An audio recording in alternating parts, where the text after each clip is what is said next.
All right, peace, black family. So let's deal with this. In the works of the late great Chancellor Williams' book, The Destruction of Black Civilization, he has a portion in there called the mulatto problem. Now, let me start by saying that I'm not advocating for anyone to hate or dislike mulatto or mixed race people. But historically, we must learn from our mistakes. Now, in chapter 2, titled Ethiopian's Oldest Daughter, Egypt, the first description says the Great Deception. So right here in the second paragraph, it says, since the first to be called Egyptians exclusively were half African, half Asian, their general hostility to their mother's race was a social phenomenon that should not be passed over lightly, which means that those mixed race Egyptians grew up to hate their black parents, and they began to sabotage their black parents. It got so bad that you can see right here it says Black Egypt turning brown and white.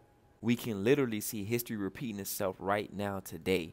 Yes, this is Muhammad Ali's grandson, and this is Patrick Mahomes and his mother and father. Side note right quick, Kemet aka Egypt was not the only time that a civilization, black civilization, was brought down by race mixing. If you actually do your research, you would know that in West Africa, a lot of the slave traders, the largest slave traders, were actually mixed race people.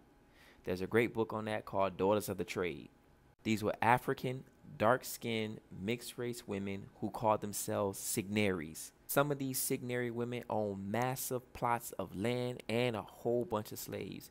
European merchants and traders, especially from the French and the British, would settle on coastal societies inhabited by signaries in order to benefit from their increased proximity to the sources of African commerce. The way that Europeans have used mixed-race children to benefit them is no joke.